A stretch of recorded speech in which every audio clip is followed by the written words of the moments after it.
Assalamualaikum warahmatullahi wabarakatuh. Teman-teman, kembali lagi di channel YouTube saya, Khairun Imam. Gimana nih kabar kalian? Semoga kita semua selalu diberi kesehatan, kemudahan, dan juga limpahan rezeki dari Yang Maha Kuasa. Teman-teman, mungkin kalian sudah mendengarkan apa yang dikatakan Tifa kemarin setelah melaksanakan sidang yang ketiga, bahwa katanya Pak Jokowi tidak pernah menghadiri Dies Natalis UGM selama beliau menjabat sebagai presiden, gubernur, bahkan wali kota. Lebih tepatnya Tifa mengatakan sebelum tahun 2017. Padahal faktanya teman-teman, Pak Jokowi di tahun 2014 pernah menghadiri Dies Natalis UGM yang ke-65 sampai beliau memberikan kuliah umum. Iya. Nah, sebelum kita mulai jangan lupa like, subscribe, dan share. Dan tanpa perlu berlama-lama lagi, mari kita mulai videonya berikut ini. Terima kasih Bu Rektor. Baru sekali ini kami menyebut Bu Rektor karena baru ada satu perempuan rektor. Baiklah Bapak Ibu hadirin yang berbahagia, kini kita segera mengikuti kuliah umum yang akan diberikan oleh Presiden Republik Indonesia. Kami undang dengan hormat Insinyur Haji Joko Widodo.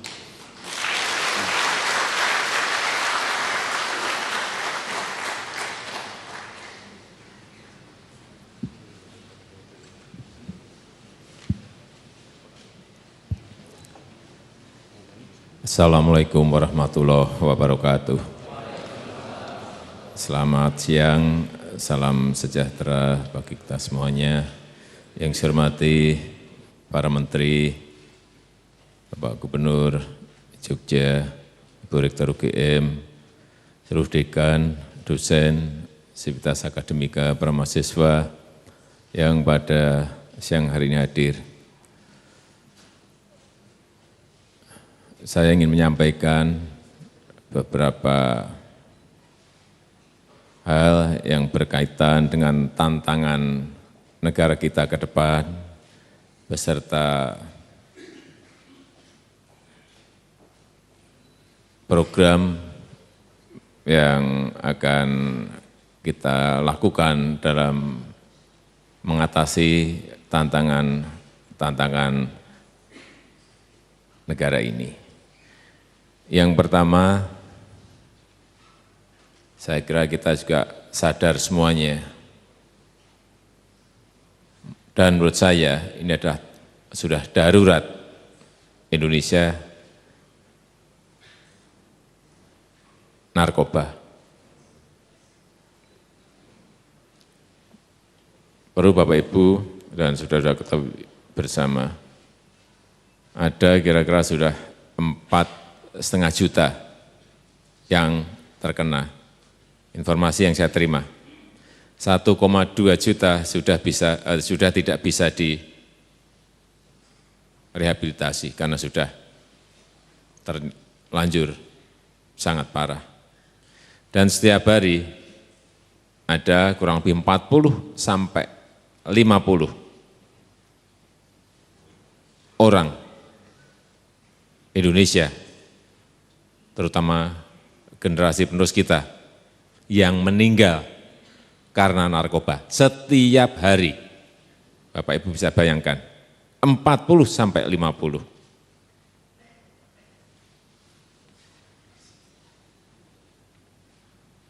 Dan sudah bertahun-tahun ini menumpuk di meja untuk meminta grasi, meminta pengampunan. Ada 64 pengedar berat yang sudah dihukum mati oleh pengadilan. Datang ke meja saya.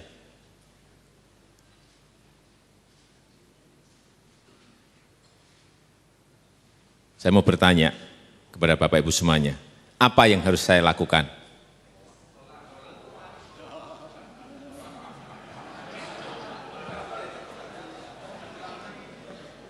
Ini sudah bertahun-tahun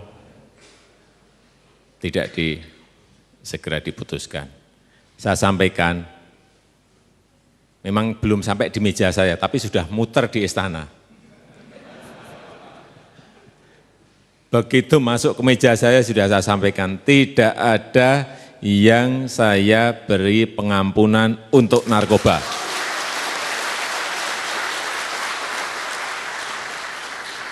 Tidak. Tidak, saya sudah tidak, karena semua institusi kita sudah dimasuki barang ini. Dan terakhir betul-betul kita sangat kaget yang di Makassar.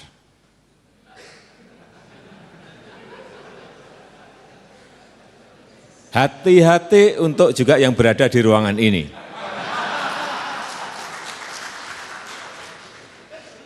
Karena kita tidak tahu. Kita tidak tahu, betul-betul tidak tahu.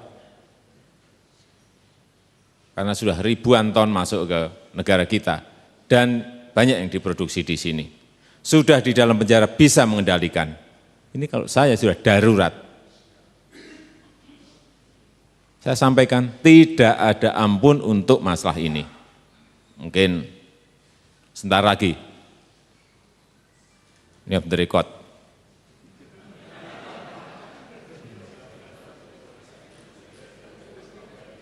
Yang mau kita eksekusi. Ya, enggak, saya enggak mau masalah seperti ini kita biarkan. Ini harus dihentikan. Dan shock terapinya adalah itu tadi. Pertama, masalah narkoba. Yang kedua, masalah korupsi. Tadi saya kira sudah banyak disampaikan oleh Ketua KPK. Saya tidak ingin menyampaikan lagi. Kemudian yang ketiga, masalah wibawa negara. Ini masalah trust, masalah kepercayaan. Saya dilapori oleh Menteri Kelautan dan Perikanan. Pak, di negara kita ini sekarang beredar kira-kira 5.400 kapal. 5.400 kapal di seluruh perairan kita. 2/3 wilayah kita adalah laut, adalah air. 5.400 kapal. Hampir semuanya tidak legal. Tidak legal itu artinya ilegal. Bayangkan, saya diberi angka lagi. Angkanya saya juga masih belum yakin. 300 triliun hilang kekayaan sumber daya alam laut kita karena illegal fishing 300 triliun. Subsidi kita untuk perikanan nelayan ada 11 triliun disubsidi. Income-nya hanya 300 miliar. Ini supaya gambarannya biar komplit. Udah enggak masuk akal. Hanya 300 miliar setahun. Oleh sebab itu saya juga perintah kepada Menteri, kepada Panglima TNI, kepada Kasal, seperti ini juga tidak bisa diterus-teruskan. Ini harus berhenti. Caranya, saya sudah sampaikan sebetulnya, sudah perintah, mungkin 3 minggu yang lalu, 3 atau 4 minggu yang lalu. Tenggelamkan kapalnya. Yang nyuri-nyuri,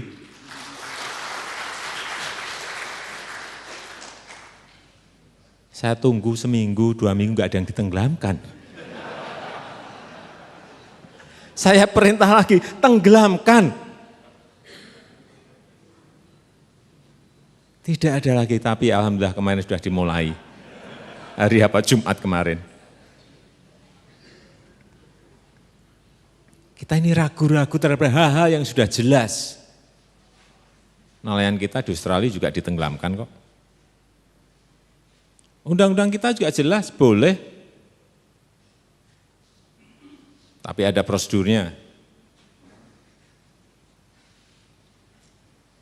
Diperingatkan, si bandel peringatkan, nah sudah, langsung. Tapi nelayannya diambil dulu. Jangan dibleng, langsung nelayannya ikut rame kalau yang itu. Ini saya sampaikan, saya kemarin juga ngomong ke Menteri dan TNI Polri, kok baru 3? Katanya ada 5.400. Sak lari semuanya 3. Nggak tahu ada tambahan lagi enggak. Semoga ada tambahan lagi. Biar menunjukkan kita ini daulat. Negara ini punya wibawa. Dan kita tegas mengatasi hal ini. Ya harus seperti itu. Dan dijelaskan, Menteri Luar Negeri saya sampaikan, jelaskan ke negara-negara itu. Ini masalah kriminal, ini masalah pencurian, bukan masalah tetangga-tetanggaan. Beda persoalannya.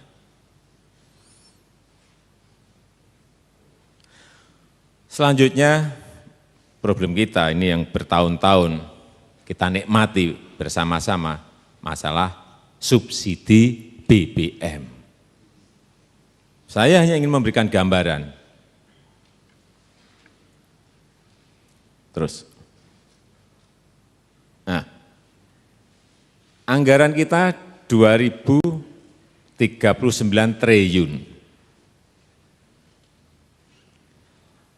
Untuk subsidi yang tahun depan kurang lebih 433 triliun. Itu subsidi BBM plus subsidi yang lain, 433 triliun. Subsidi BBM sendiri 280 triliun. 280 triliun. Kalau jabatan saya 5 tahun kalikan 5 berarti 1.400 triliun. 1.400 triliun. Yang kemarin juga saya hitung, 10 tahun yang kemarin saya hitung juga subsidi BBM-nya totalnya 1.300 triliun. Tiap hari kita bakar. Hilang. Jadinya apa enggak jelas. Padahal untuk membangun rel kereta api di seluruh tanah air, Jawa sudah, Sumatera, Kalimantan, Sulawesi, Papua, kita ngitung habisnya hanya 360 triliun. Berarti subsidi BBM itu kalau dipakai dari yang konsumsi untuk konsumsi, dipakai untuk yang produktif, dijadikan rel kereta api setahun jadi. Seluruh tanah air, 280, tambah dikit sudah, karena habisnya hanya 360 triliun. Kita enggak sadar seperti itu. Padahal manajemen distribusi logistik itu di sebuah negara penting sekali. Saya sering contohkan, di sini semen 60-70 ribu, di Papua 2,5 juta. Karena masalah ini tidak dikerjakan. Infrastruktur, transportasi tidak pernah dikerjakan. Kalau dipakai untuk membangun jalan, 1 kilometer tol, kita bicara tol, itu habisnya kurang lebih 80 miliar per kilo. Kalau 1.400 kali, berarti kali 12, sudah kira-kira 16.000 kilometer. Seluruh Indonesia sudah komplit jalan tolnya, pakai uang kita sendiri. Tidak usah pakai investasi dari mana-mana. Tapi itu tidak pernah kita lakukan. Karena rezim anggaran kita senang dengan yang namanya subsidi BBM. Dan yang menikmati bukan rakyat, rakyat yang kebanyakan. 72% adalah yang pegang mobil, Bapak Ibu semuanya. Yang sebetulnya tidak perlu disubsidi. Ini yang kekeliruan yang selanjutnya. Oleh sebab itu, inilah yang ingin kita rubah, kita balik.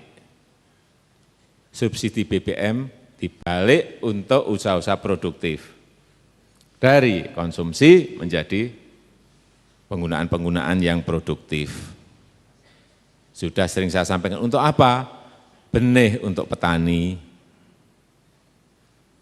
pupuk untuk petani, irigasi juga untuk petani, bendungan juga untuk petani, bendungan, nah ini berhenti di bendungan. Bendungan kita hitung-hitung, kebutuhan kita untuk swasembada itu hanya 30 bendungan. Tapi kemarin setelah ketemu dengan seluruh gubernur, Pak kita juga pengen punya bendungan, tambah. Pak kita 2 Pak, tambah jadi 49. Nah, dia enggak apa-apa 49. Butuh duitnya 49 bendungan, itu kira-kira 24 triliun. Hanya 24 triliun. Bayangkan subsidi BBM selama 5 tahun 1.400 triliun. Kalau dibuat bendungan 1.400 itu menjadi 2.800 bendungan. Bayangkan seluruh tanah air bisa penuh dengan bendungan. Dan swasembada mungkin bisa kita ekspor semua bahan pangan itu ekspor semuanya. Saya sudah berikan target kepada Menteri Pertanian. Irigasi kita berikan, irigasi hanya habis 15 triliun. Irigasi, semua irigasi nanti sudah baik dengan 15 triliun. Ampung. Karena kita cek, saya cek sendiri ke lapangan. Memang hampir 70% juga irigasi kita rusak. Sudah 30 tahun nggak pernah diapa-apain. Rusak, jadi kalau nggak kita ini import pangan, nggak kaget saya. Lapangannya, faktanya seperti itu. Jadi kalau ini diperbaiki 15 triliun rampung, saya sudah beri target kepada Menteri Pertanian. 3 tahun maksimal, 3 tahun maksimal, harus swasembada. Tidak boleh lebih dari 3 tahun. Beras, terutama. Dan selanjutnya gula, jagung, kedelai semuanya. 5 tahun sudah ketemu semuanya. Saya sudah diberi hitung-hitungan. Hati-hati. 3 tahun enggak swasembada, saya ganti menterinya.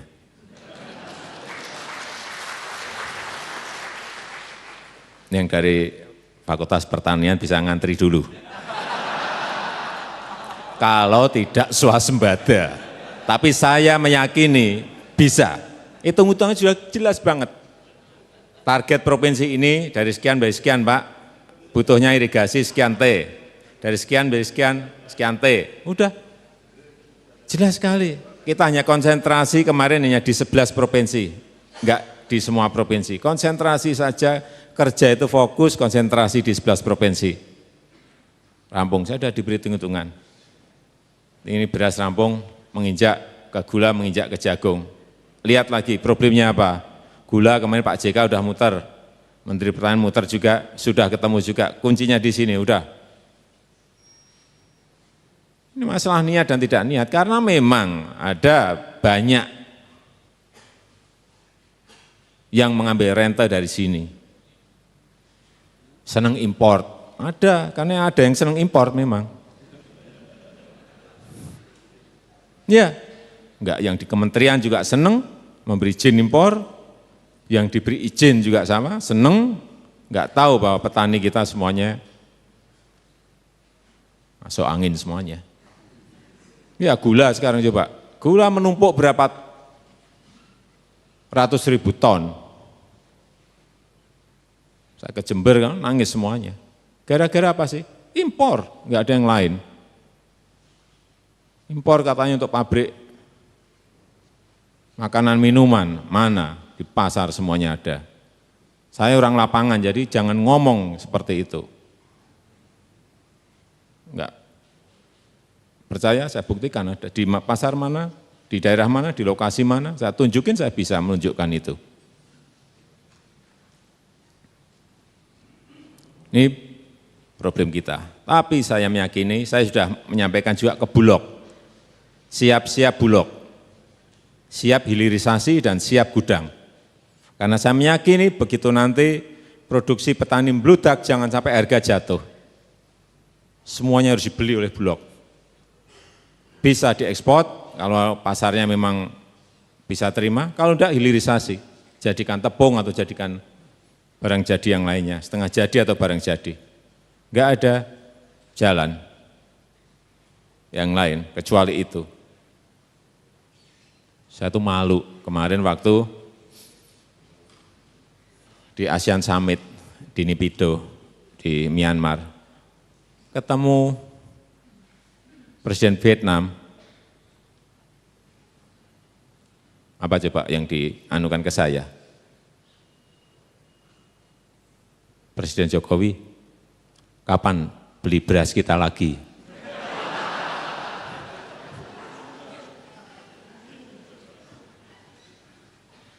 Nanti kalau kita sudah ekspor baru, ngerti dia. Juga untuk, jadi subsidi, anggaran subsidi bisa dilarikan ke sini. Kapal, mesin kapal, lemari es untuk nelayan. Ini diperlukan, di lapangan memerlukan. Selain tentu saja fisheries industry memang juga harus digarap, tapi nelayan kita membutuhkan ini. Terus juga usaha-usaha kecil yang ada di kampung, di desa, perlu disuntik dengan pengalihan subsidi ini. Ini baru mulai tahun depan. Juga untuk kartu Indonesia Pintar, kartu Indonesia Sehat, semuanya. Cash transfer ke masyarakat yang kurang mampu, ini terus perlu dilakukan. Bukan hanya karena BBM naik, tetapi cash transfer ke masyarakat yang tidak mampu itu sangat diperlukan untuk menurunkan angka kemiskinan dengan cepat. Saya belajar dari Lula, itu melakukan itu dan saya menilai dia berhasil. Kemudian tadi pembangunan infrastruktur, karena kita pengen cepet-cepetan. Tahun depan sudah dimulai yang di tol Trans Sumatera, kereta api Trans Sumatera, tol di Kalimantan, trans kereta api di Kalimantan sudah. Saya kemarin waktu ke Lampung, menteri-menteri saya kumpulkan, Menteri Perhubungan, Menteri PU, Menteri BUMN, udah menunjuk lokasi dan langsung kita putuskan, udah maksimal Februari harus sudah dimulai. Bertanya ke saya, Pak ini duitnya gede, duitnya dari mana? Itu urusan presiden, udah ada perintah pokoknya mulai.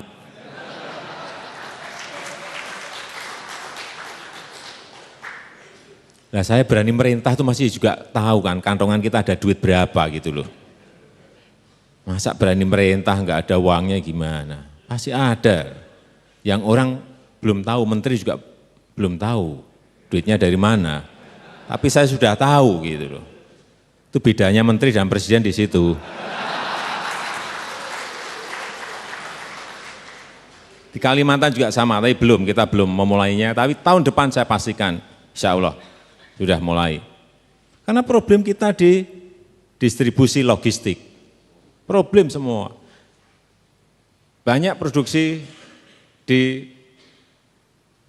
dekat hutan, di daerah terpencil tidak bisa terbawa ke pelabuhan, ke kota karena tidak ada angkutan. Problem kita ada di situ. Infrastruktur yang namanya connectivity antar kota, antar provinsi, antar pulau, ini kunci kita. Dan Cina bisa melompat juga karena mereka cepat membangun infrastrukturnya. Saya pernah cerita ke seluruh gubernur, waktu saya ke APEC di Beijing, makan malam, bareng-bareng dengan Presiden Xi Jinping. Saya jejer, memang sebelum berangkat saya minta jejer. Pokoknya Indonesia enggak mau kalau tidak berdampingan dengan negara-negara besar, saya enggak mau. Sehingga di sana benar, kita memang harus seperti itu. Saya meskipun kurus tapi pede. Saya minta, utusan khusus minta ke sana. Dan benar, di sini ada Putin, di sini tuan rumah, Presiden Xi Jinping, Di sini Presiden Jokowi, di sini Presiden Obama. 4 gini terus, kemana-mana saya nggak mau saya. Bener nggak mau, ini bukan masalah Jokowinya, Bapak Ibu harus ngerti. Ini simbol negara, kita ini negara besar. Jangan mau ditaruh di belakang, nggak mau. Nggak mau saya. Ini bukan masalah orangnya, ini simbol. Di konferensinya, di makan malamnya, enggak. Kalau enggak diberi, enggak usah datang. Sini juga banyak kerjaan. Datang hanya disingkir-singkirkan, ngapain? Ini saya tanya ke Presiden Xi Jinping, kenapa Tiongkok, China bisa meloncat seperti itu? Berikan kiat, tapi jangan banyak Presiden Xi. 3 saja, beri apa? Dia menyampaikan, 1, partai yang bersatu. Baik, ini berat.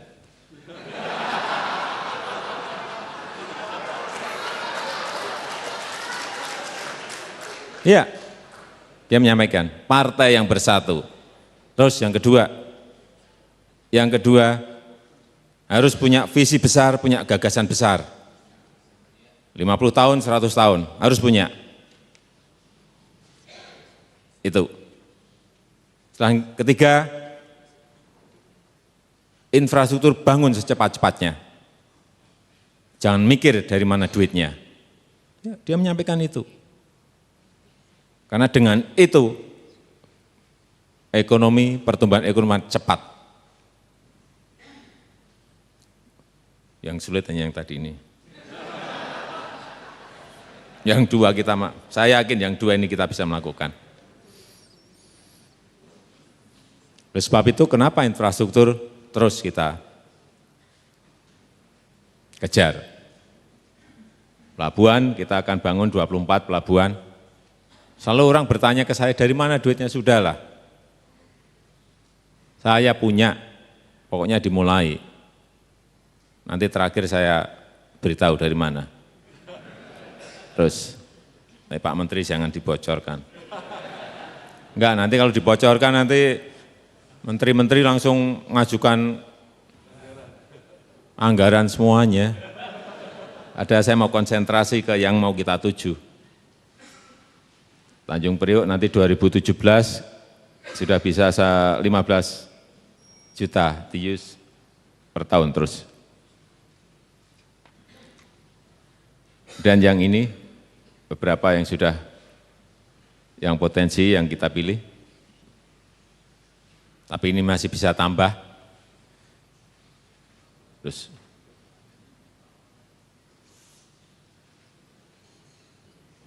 untuk kereta apinya juga yang belum ada studinya tinggal di Papua, tahun depan saya kira 6 bulan studi itu akan selesai dan bisa langsung dilaksanakan. Yang lain-lain sudah rampung, tinggal merubah sedikit-sedikit. Ini tadi yang saya sampaikan hanya habis 360 triliun. Yang uang itu kita habiskan, yang kemarin 1.300 triliun habis, sudah hilang, nggak jadi barang. Yang tahun depan kalau mau kita terus-teruskan 1.400 juga hilang, kalau mau kita terus-teruskan. Kalau saya nggak mau. Sehingga begitu dilantik, nggak ada 1 bulan sudah saya sampaikan. Subsidi, ada pengalian subsidi, bukan kenaikan BBM, pengalian subsidi. Karena beda kalau kenaikan BBM, beda, pengalihan subsidi. Jadi judulnya pengalihan subsidi. Jadi kalau ada demo kenaikan BBM keliru.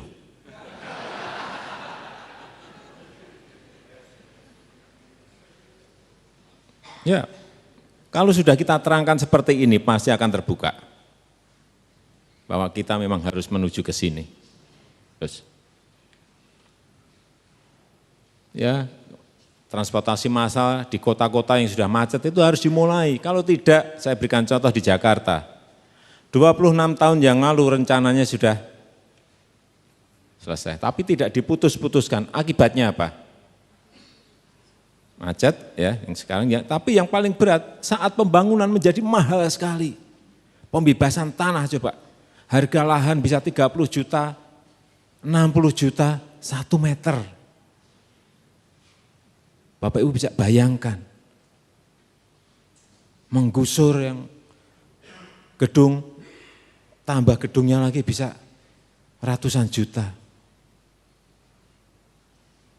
Harga rel dan harga keretanya juga sudah mahal. Coba kita bangun, diputusin 26 tahun yang lalu. Pinjem uangnya sudah lunas 10 tahun yang lalu. Sudah bisa dinikmati, sudah rampung. Dan masih murah harganya. Infrastruktur itu semakin diundur semakin mahal. Percaya. Bukan karena Presiden Xi Jinping ngomong, tapi memang kita punya bukti yang di Jakarta tadi. Mahal dan pusing, sudah membayarnya mahal, menggusurnya juga pusing. Ada yang nggak mau gugat, ada yang nggak mau gugat, nggak pusing ya Pak. Terus, ya ini maritim. Agenda maritim kita itu tol laut. Jadi dari ujung barat sampai ujung timur. Harus ada 2/3 wilayah Indonesia adalah air, adalah laut, adalah samudra. Kalau kita enggak punya ini, barang-barang distribusi barang, manajemen distribusinya seperti apa? Terjadi ketidakadilan yang di sebelah timur. Ada ketimpangan pembangunan di sebelah timur, kan mahal sekali. Semen di sini 70.000, di sana 2,5 juta di Kabupaten Puncak. Karena saya pernah diprotes sama bupatinya. Saya sampaikan harga, ya saya nggak tahu kalau ada bupati dari sana hadir. Coba bayangkan di Papua harga semen 1,5 juta. Dia enggak Pak, enggak 1,5 juta. Wah, saya pikir keliru saya informasinya. Enggak 1,5 juta Pak, saya pikir hanya 400 atau 300. Enggak Pak, yang benar 2,5 juta Pak. Terus,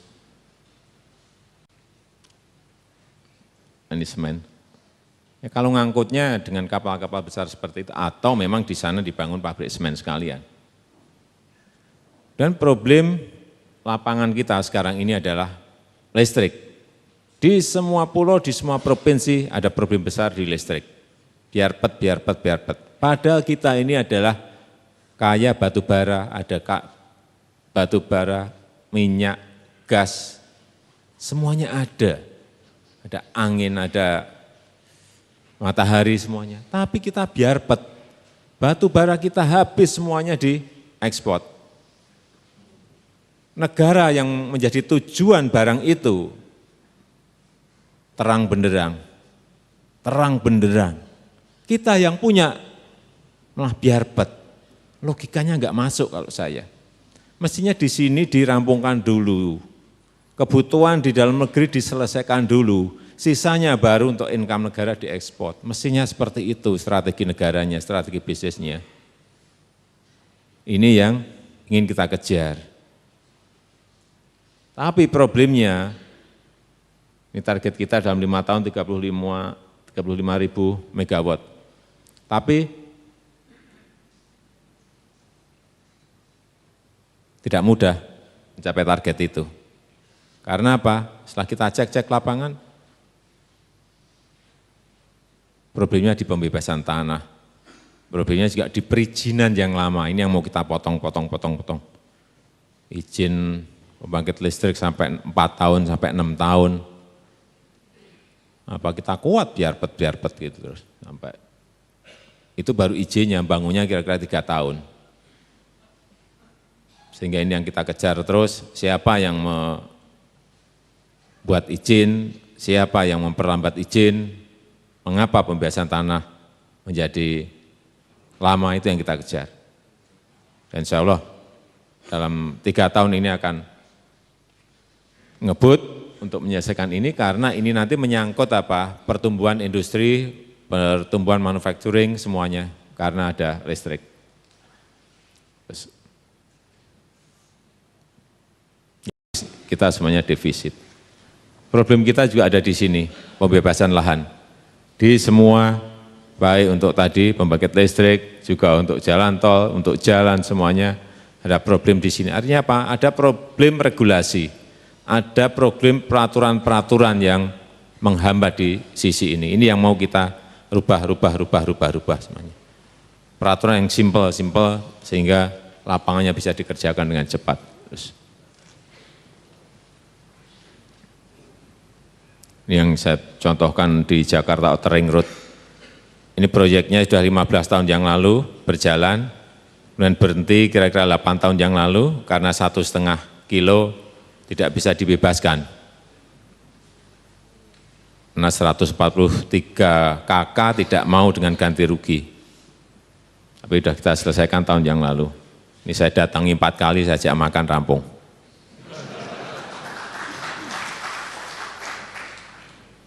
Diajak makan aja selesai.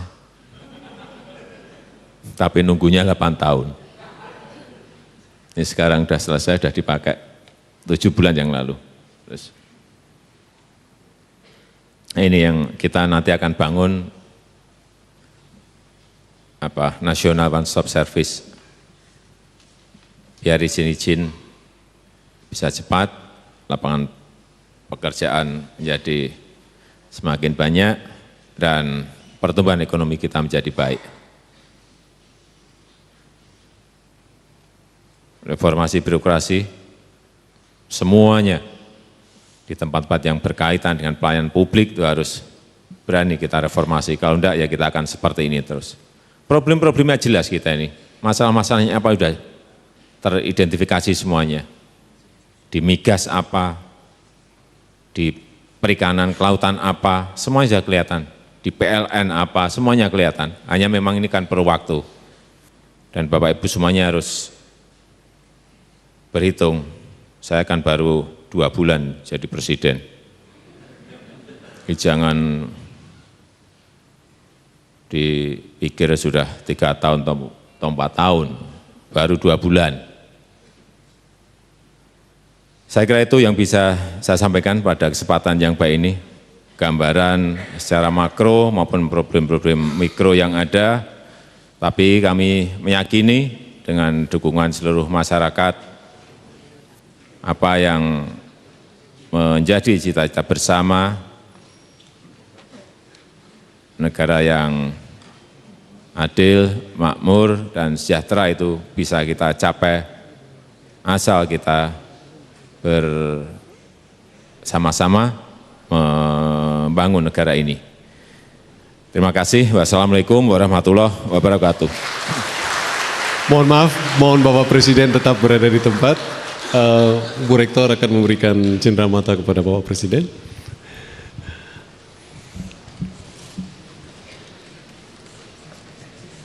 Baru nanti foto.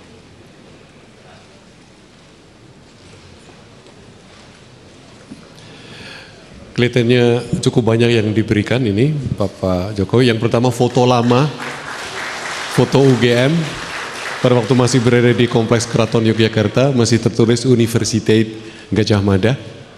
Ini di Ngaso Dalam pasti masih mengingat betul foto ini. Kemudian yang kedua, mohon maaf saya menjelaskan karena tidak melihat Anda di dalam kotak. Ini adalah batik, 2 batik. Yang pertama adalah karya Profesor Basu Swasta. Beliau adalah yang biru. Beliau adalah pelukis batik yang nyambi jadi guru besar Fakultas Ekonomi dan Bisnis. Pak Basu bisa berdiri, mohon maaf, Amerika. Pak Joko penciptanya. Mohon maaf, kemudian yang satu tadi adalah batik yang diberi pewarna alami indigo. Dr. Edia Rahayuningsih penelitinya, apakah hadir? Dari Teknik Kimia Fakultas Teknik, tidak hadir ya. Pewarna indigo. Baik, kemudian berikutnya, nah ini kartu tanda anggota Kagama.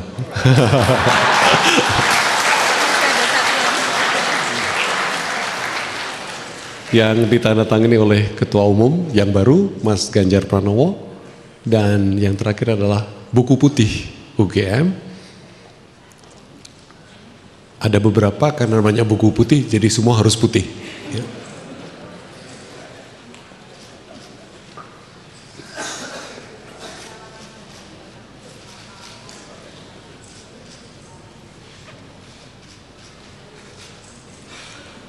Terima kasih. Mohon maaf Bapak Presiden dan Bu Rektor masih berada di tempat. Sekarang kami akan berfoto bersama. Mohon Bapak Menteri, Pak Mensesnek, Seskap, Pak Menpan, kemudian Ngarso Dalem, dan para Wakil Rektor, Ketua Senat Akademik, Ketua Dewan Guru Besar, dan Majelis Wali Amanat mungkin diwakili oleh Sekretaris Pak Ahmad Rifai. Ini saya sudah dipesan sejak kemarin Bapak Ibu, harus foto, ya sudah. Maka, mohon maaf sebentar.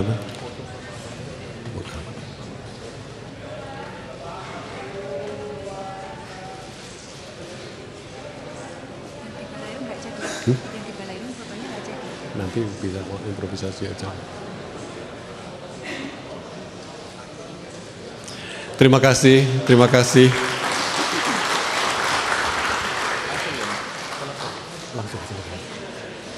Bapak Ibu, terima kasih sekali. Dengan demikian berakhir pula acara kuliah umum dari Bapak Presiden untuk Sivitas Akademika di kampus alma mater beliau, Universitas Gadjah Mada.